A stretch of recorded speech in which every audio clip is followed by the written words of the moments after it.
Praise lord. యూట్యూబ్లో మన ఛానల్ని చూస్తున్న ప్రతి ఒక్కరికి యేసుక్రీస్తు నామంలో శుభములు తెలియజేస్తున్నాను. ఈరోజు మనం ధ్యానించుకోబోయే అంశము శ్రమల కాలం. ఈ బుధవారంతో ఉపవాస కాలం మొదలవుతుంది. ఈ శ్రమల దినములను అందరం ఆచరిస్తూ ఎక్కువ సమయం ప్రార్థనలో గడుపుతూ క్రీస్తు శ్రమలను ధ్యానిస్తూ ఆధ్యాత్మికంగా పెరగడానికి ఈ శ్రమల కాలం ఎంతో ఉపయోగపడుతుంది. క్రీస్తునందు ప్రియమైన వాళ్ళారా, మేము ఈ 40 రోజులు ఆధ్యాత్మికంగా మరింతగా బలపడాలనుకుంటున్నాము అని అనుకోవడంలో తప్పులేదు. కానీ ఆధ్యాత్మికంగా బలపడుతున్నామనే భ్రమలో దేవుని వాక్యానికి విరుద్ధంగా పనులు చేయడం అనేది సరైనది కాదు. ఈ సందేశం యొక్క ముఖ్య ఉద్దేశం కూడా అదే. ఒకరోజు యేసుక్రీస్తు వారు యెరూషలేం పట్టణంకి వెళ్తున్నప్పుడు ఆకలి కొని ఒక అంజూరపు చెట్టు దగ్గరకు వస్తారు. దానికి ఆకులు ఉంటాయి కానీ పండ్లు ఉండవు. అప్పుడు ప్రభువైన యేసుక్రీస్తు ఆ చెట్టుని శపిస్తారు. తర్వాత ఆ చెట్టు ఎండిపోతుంది. వాస్తవానికి అది పండ్ల కాలమే కాదు. అయినప్పటికీ కూడా యేసుక్రీస్తు ఆ చెట్టుని శపిస్తారు. దీని నుండి మనం ఒక పాఠం నేర్చుకోవచ్చు. చాలామంది విశ్వాసులు కూడా కేవలం కొద్ది కాలం మాత్రమే క్రీస్తునందు ఫలిస్తారు. ఆ కొద్ది కాలం మాత్రమే దేవునికి భక్తులుగా ఉంటారు. మిగతా రోజుల్లో సాతానికి భక్తులుగా ఉంటారు. లెంట్ డేస్ పాటించే వారిలో చాలామంది కూడా ఇలాగే ఉంటారు. ఈ లెంట్ డేస్లో మాత్రమే ప్రార్థన చేయడం, బైబిల్ చదవడం, ప్రతిదినం లేదా ప్రతి ఆదివారానికి చర్చికి వెళ్ళడం ఇలాంటివి చేస్తుంటారు. మరికొంతమంది లెంట్ డేస్లో మందు తాగను, సిగరెట్లు తాగను, సీరియల్స్ చూడను, నాన్ వెజ్ తినను, వైట్ రైస్ వేసుకోను, ఇలాంటి గొప్ప గొప్ప తీర్మానాలు కూడా తీసుకుంటారు. కేవలం ఈ లెంట్ డేస్లో మాత్రమే పరిశుద్ధంగా జీవించాలి, మిగతా రోజుల్లో నా ఇష్టానుసారంగా జీవిస్తానంటే అంజూరపు చెట్టు ఏ విధంగా అయితే ఎండిపోయిందో అదే విధంగా నువ్వు మరణించిన తర్వాత కూడా నరకంలో పడేయడం అనేది ఖాయం. ఈ అంశాన్ని మనం మత్తయి సువార్త 3వ అధ్యాయం 8వ వచనంలో చూడొచ్చు. దేవుని యందు భయభక్తులు కలవారు సంవత్సరం అంతా కూడా పరిశుద్ధంగానే జీవిస్తారు. పరిశుద్ధంగా జీవించడానికి, సమాధానం కలిగి ఉండడానికి ప్రయత్నిస్తారు. అంతేకాని ఒక కాలంలో మాత్రమే మేము పరిశుద్ధంగా జీవిస్తామంటే అలాంటి తీర్మానాలు చేసుకోరు. లెంట్ నిర్వహించే వాళ్ళు ఆచారాలకు అతీతంగా నిర్వహిస్తే అది సంఘానికి ఎంతగానో మేలు చేస్తుంది. లెంట్ పేరిట 40 రోజుల పాటు చర్చిలో కూడుకొని ఉపవాస ప్రార్థనలు చేస్తారు. క్రీస్తు శకం 333లో ఈ లెంట్ 6 రోజులకు పొడిగించి పరిశుద్ధ వారంగా జరుపుకునేవాళ్ళు. అదేవిధంగా క్రీస్తు శకం 331లో లెంట్ డేస్గా మార్చి ఈస్టర్కు ముందు రోజు శనివారం 46 రోజులు జరుపుకునేవాళ్ళు.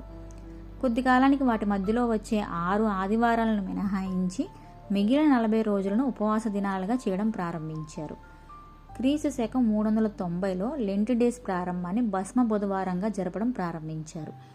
బూడిదకు ఒలీవ నూనెను కలిపి నుదుటిపై సిలువ గుర్తు వేసుకునే ఆచారం అప్పటి నుంచే మొదలైంది. క్రైస్తవ మండల కాలం భస్మ బుధవారంతో మొదలై ఈస్టర్ ముందు రోజున పరిశుద్ధ శనివారంతో ముగుస్తుంది. ఇప్పుడైనను మీరు ఉపవాసం ఉండి కన్నీరు విడుచుచు దుఃఖించుచు మనఃపూర్వకంగా దేవుని యొద్దకు రండి. మీ వస్త్రములు కాక మీ హృదయములు చింపుకొని ఆయన తట్టు తిరుగుడి. యావేలు గ్రంథము 2వ అధ్యాయం 12-13 వచనాల్లో ఈ అంశం చూడొచ్చు. నిజానికి భస్మ బుధవారం అనే పదం వ్యవహారిక పదం. దీనికి అధికారిక నామం భస్మ దినం. పునరుద్ధరణ దినానికి 46 దినాలు ముందు వచ్చే దినం ప్రతి సంవత్సరం ఖచ్చితంగా బుధవారమే వస్తుంది. అందుచేత దీనిని భస్మ బుధవారం అని పిలవడం జరిగింది. పాపముల విషయమే పశ్చాత్తాపానికి, మారు మనస్సుకు గుర్తుగా ఆ దినం ఆరాధనకు వచ్చేవాళ్ళు తమ నొసల మీద సిలువ ఆకారంలో బూడిదను ధరించేవాళ్ళు. భస్మ బుధవారం ఆచరించకండి. అసలు బూడిదతో సిలువ వేసుకున్నట్లు బైబిల్లో ఎక్కడైనా ఉందా? ఇలా చేసేవాళ్ళు అందరూ చూపించే రెఫరెన్స్లకు చేసే పనికి అసలు సంబంధం ఉండదు. మారు మనస్సు పొంది వెళ్ళి బాప్తిసం పొందండి. తప్పు చేస్తే దేవుని తప్పుని ఆ సన్నిధిలో ఒప్పుకోండి. ఈ విధంగా వాక్యానుసారంగా చేయండి. అంతేకాని నుదుటి మీద సిలువ వేసుకోవడం ఇలా చేసినట్లు పాత నిబంధనలో కానీ కొత్త నిబంధనలో కానీ అసలు ఎక్కడా చెప్పబడలేదు. భస్మ బుధవారం మొదలుకొని ఈస్టర్ ముందు రోజు శనివారం వరకు 46 రోజులు ఉంటాయి. వాటి మధ్యలో వచ్చే 6 ఆదివారాలను మినహాయించి మిగిలిన 40 రోజుల కాలాన్నే లెంట్ డేస్గా చెప్తారు. ఆదివారాలను లెంట్ డేస్లో లెక్కించరు. ఎందుకంటే ప్రతి ఆదివారం కూడా మనకి పునరుద్ధరణ దినమే. ఇక ఈస్టర్ దాని మీద ఆధారపడిన భస్మ బుధవారపు తారీఖులు ప్రతి సంవత్సరం మారుతుంటాయి. కానీ వారాలు మాత్రం మారవు. ఈస్టర్ ఆదివారమే వస్తుంది. గుడ్ ఫ్రైడే శుక్రవారం మాత్రమే వస్తుంది. భస్మ బుధవారం బుధవారమే మాత్రమే వస్తుంది. ఈ విధంగా ఈస్టర్ రోజును నిర్ణయిస్తారు. మార్చి తర్వాత వచ్చే పౌర్ణమికి దగ్గరలో ఉన్న ఆదివారాన్ని ఈస్టర్ రోజుగా నిర్ణయిస్తారు. అక్కడి నుండి 46 రోజులు వెనక్కి లెక్కించి భస్మ బుధవారాన్ని నిర్ణయిస్తారు. ఈస్టర్ ఆదివారానికి ముందు వచ్చే ఆదివారాన్ని మట్ల ఆదివారంగా పిలుస్తారు. మటల ఆదివారం నుంచి ఈస్టర్ ముందు శనివారం వరకున్న 7 రోజులను పరిశుద్ధ వారంగా పిలుస్తారు. ఏదైనా 40 రోజుల కాలాన్ని లాటిన్ భాషలో క్వాడ్రగిసిమా అని పిలుస్తారు. అంటే తెలుగు భాషలో మండలకాలం అని అర్థం. క్రైస్తవుల మండలకాలం భస్మ బుధవారంతో మొదలై ఈస్టర్ ముందు రోజున పరిశుద్ధ శనివారంతో ముగుస్తుంది. ఇంగ్లీష్లో ఈ కాలాన్ని లెంట్ అంటారు. లెంట్ అనే పదం లెంగ్టెన్ అనే పదం నుంచి వచ్చింది. దీనికి అర్థం చీల్చుట, చిగురించుట అనే అర్థం. ఆత్మీయంగా ఎండి బెరడు కట్టిన జీవితాల బెరడును చీల్చుకొని కొత్త చిగురులు ఏర్పడేందుకై ఈ 40 రోజుల శ్రమల కాలాన్ని ఏర్పాటు చేయడం జరిగింది. పరిశుద్ధ గ్రంథంలో అనేక సందర్భాల్లో సిద్ధపాటు కాలంగా 40 దినాలు కేటాయించడం చూస్తాము. వీటిలో కొన్ని ప్రధానమైనవి చూద్దాము. ప్రత్యక్ష గుడార నిర్మాణ విషయంలో మోషే దేవుని పర్వతమే వేచి ఉన్న కాలం. ఆజ్ఞలు స్వీకరించే ముందు మోషే కనిపెట్టిన కాలం.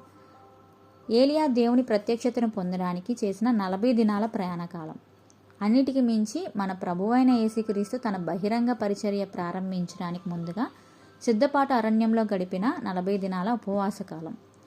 ఈ లెంట్ డేస్ ఎవరు ఎలా ప్రవేశపెట్టారో, ఏ ఉద్దేశంతో ప్రవేశపెట్టారో అన్నది పక్కన పెడితే ఈ 40 రోజులు కూడా చర్చికి వెళ్ళి దేవుణ్ణి ఆరాధిస్తున్నాము, ఆధ్యాత్మికంగా అభివృద్ధి చెందుతున్నాము అని కొంతమంది అనుకుంటారు. సామాజికంగా కూడుకోనండి.